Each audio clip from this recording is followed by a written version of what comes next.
More than 125 insane hidden details you might have missed while watching all the currently available episodes of the amazing digital circus. And since episode 7 is the most recent one, let's start with it and gradually work our way back to the pilot episode. Scratch's abstraction must have been horrific considering the fact that Kinger remembered it while in front of a bright light. It's a small thing, but in the subtitles, Abel is labeled as NPC. I just realized that as Gangle and Zubul mentions Kinger about Abel, Kinger has no idea who they're talking about, and he's still in his pillow fort. Massive foreshadow that it was all just an adventure Kane made up.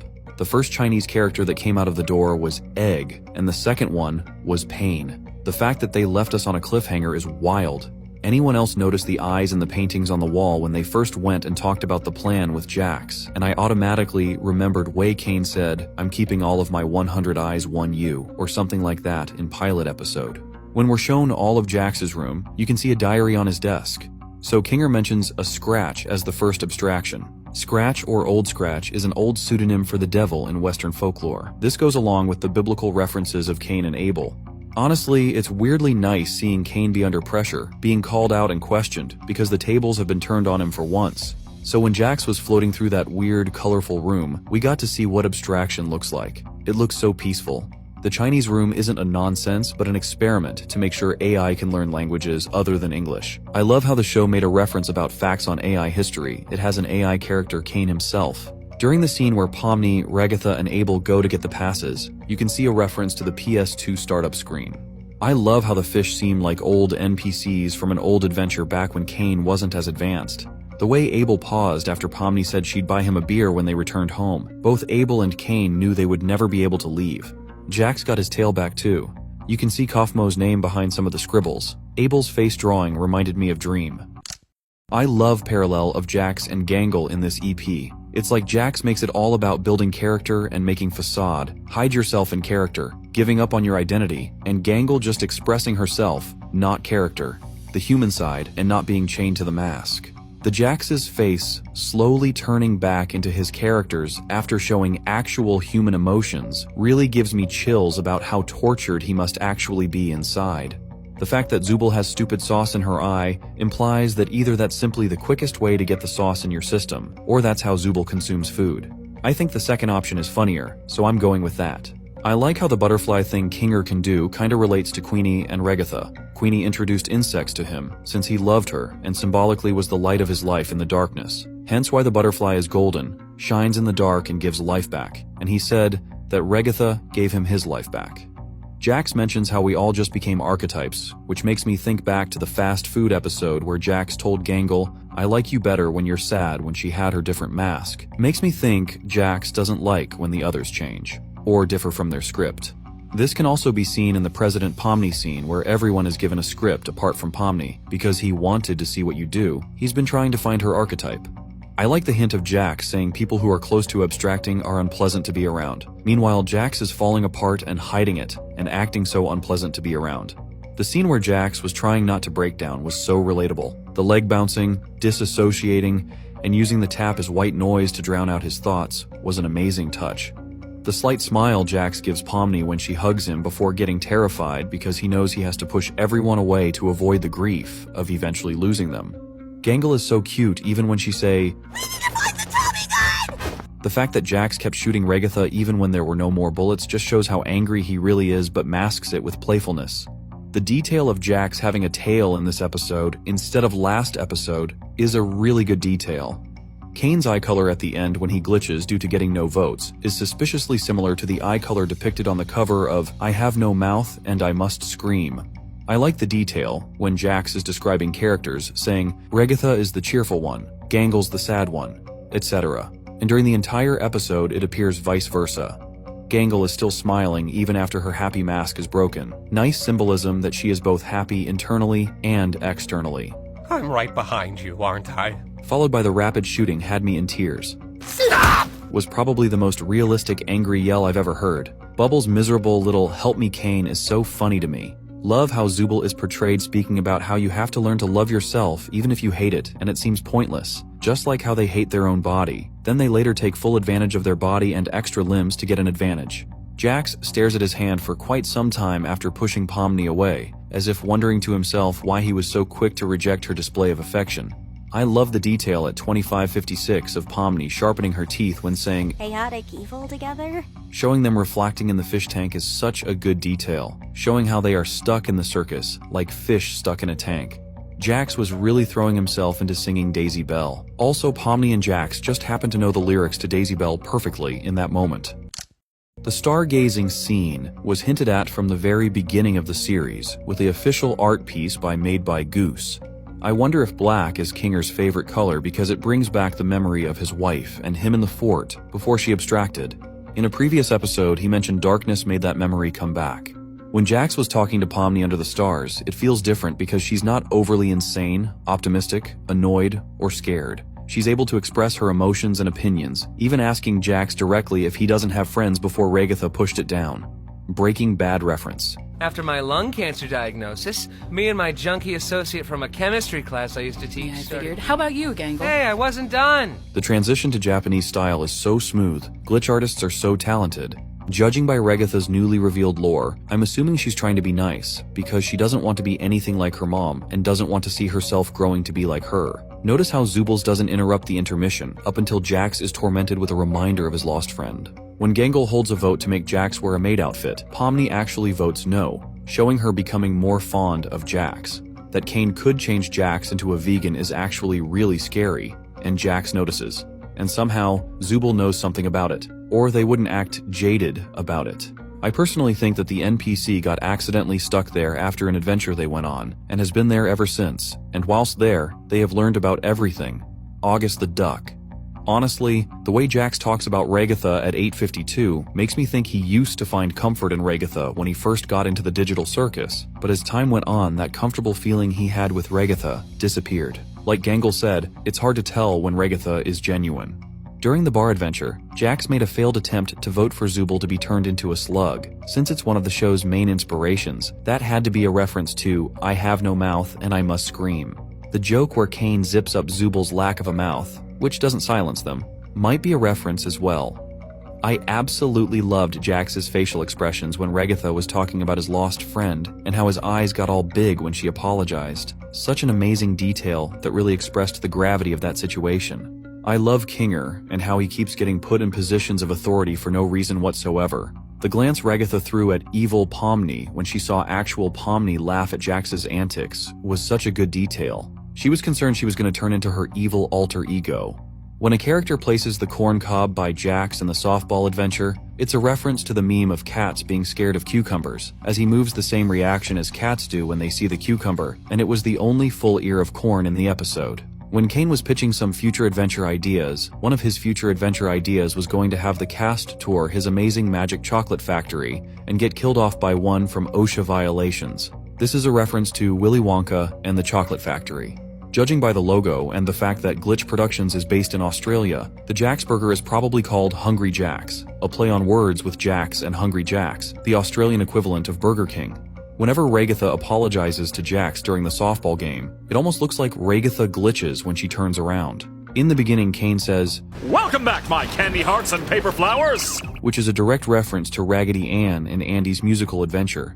Jax's line, Did I pick a bad time? with Kinger under the desk references the Clinton Lewinsky scandal.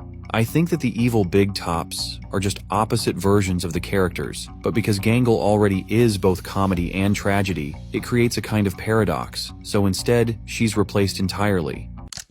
The moment where Jax's mood and personality shifts quickly when he leaves the restaurant shows how much he doesn't want to show human emotion to anyone he knows, and it also shows how tired he actually was.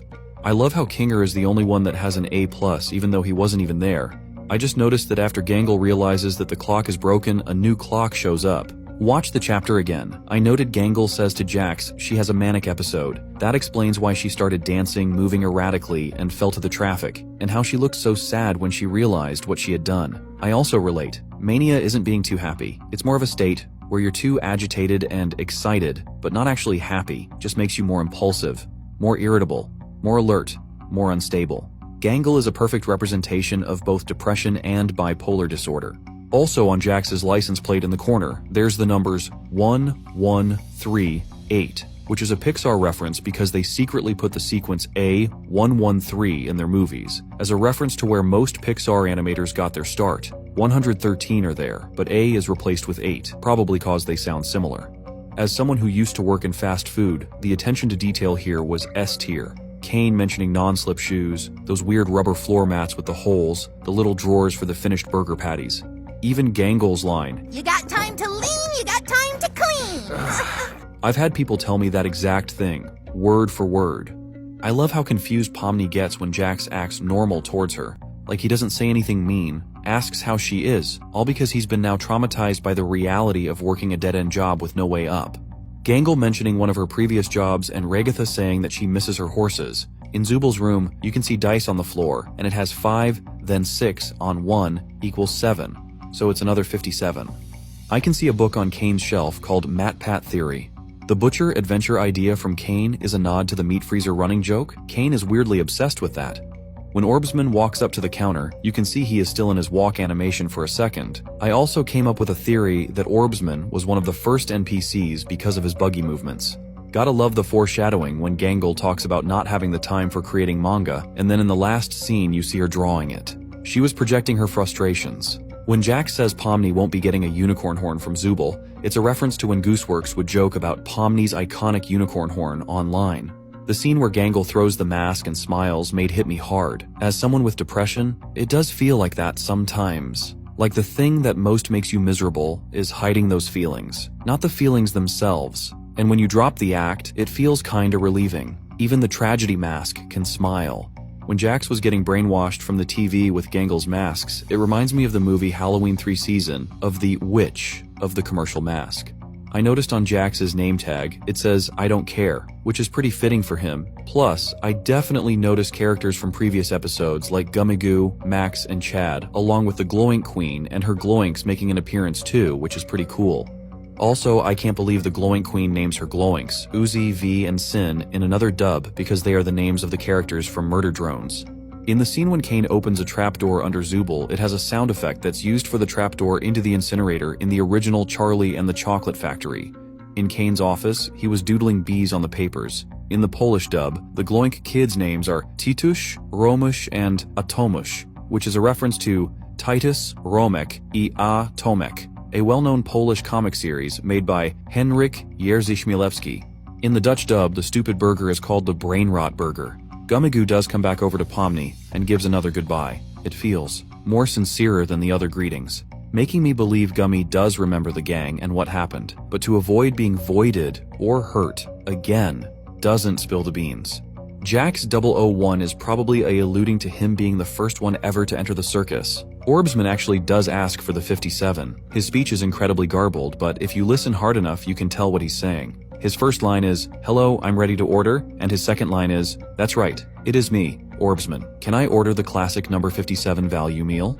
The German translation also featured an additional 57 reference to make up for one missing in the previous episode. When Pomni goes to Gummigoo as he's leaving the restaurant, you can hear the Gloink Queen say to Regatha that she stopped counting after her 57th child. Regatha then asks her why there wasn't a 57 in the last adventure. When they're in the wine cellar playing the tape where Baron Mildenhall talks about going crazy and killing his wife, Pomni cringes and looks up at Kinger nervously. Then when Kinger says, Looks like we've got 2 shots. Let's make them count. she winces again. For a moment there, she assumed the crazy chess piece was dangerous. 7 years of computer science for this, huh? If I remember correctly, Kinger has been in the circus the longest. I wonder if he was involved in making the circus, possibly coding and or playtesting it. In the Spanish version, instead of, I'm sorry, could you speak up? I couldn't quite make that out. Kinger says, I don't speak Lovecraftian. And in the German version, he says, I don't speak French. The effort put into every aspect of this show is incredible. Notice how responsible Kinger is.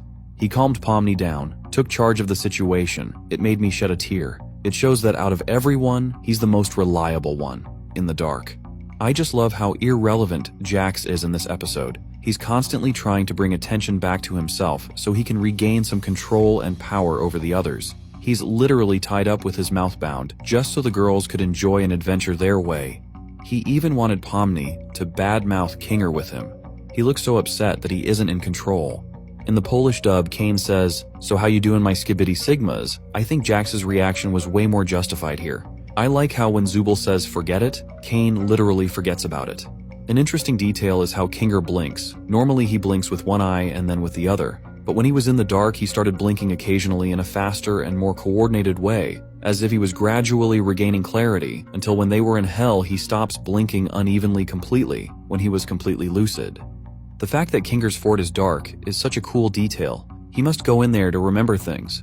What really wows me is how Kane really acts like an AI in this episode. Like when you talk to your AI character, they normally don't follow the role-playing plot or relationships that you have with that AI, and they tend to forget details you specifically told them that are important.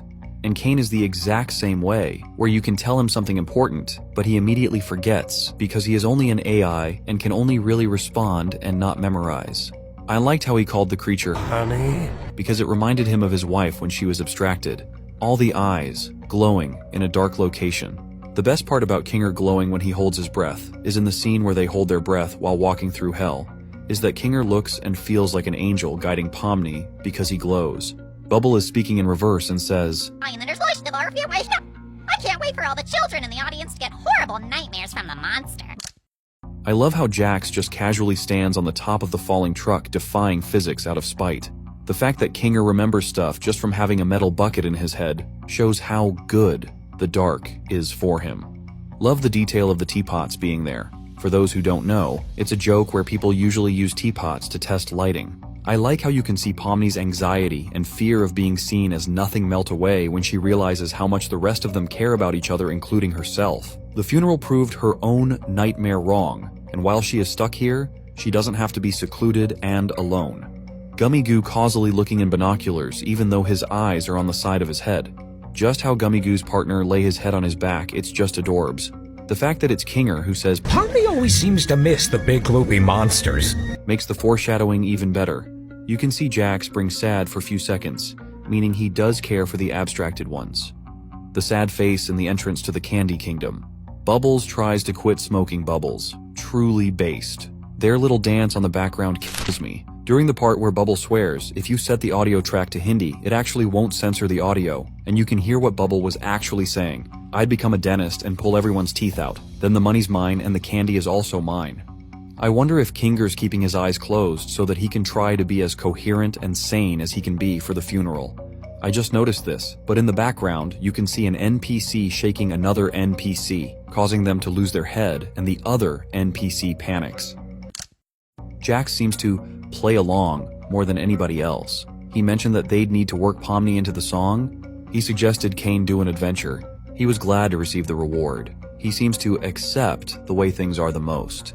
I love all the small little details, like how Kane's emotions are expressed through his teeth, or how there's several other characters in the living quarters hallway who have been X'd out. My personal favorite is the little detail when Pomni vomits. None of the characters appear to be disgusted or ashamed of Pomni for it having happened. Ragatha feels bad for Pomni, Zubul is disappointed, and Jax. Well, Jax is Jax. I just like how when Pomni runs by the mirror and just takes a look at herself, since she hasn't actually seen herself since appearing. Just like when they walk by her room and stares at what is supposed to be her. It's little things, but I thought those were cool details and highlighting her processing this whole experience. I noticed how Pomni flinched, almost as if she expected to be hit. Feels like the kind of detail that has more meaning when you rewatch the show. I think the whole not being able to remember your name thing comes from how most children's computer games tell you not to use your real name when creating a username. Kane says that if Pomni ventures too far out into the void, she will get totally spoiled, implying that Kane does know what is out in the void. It's the place he keeps his adventures. And as a bonus, the 126th detail is the most likely interpretation of the conversation between Ribbit and Jax. Hey. As usual, write your thoughts in the comments, and I'll see you very soon in the next videos.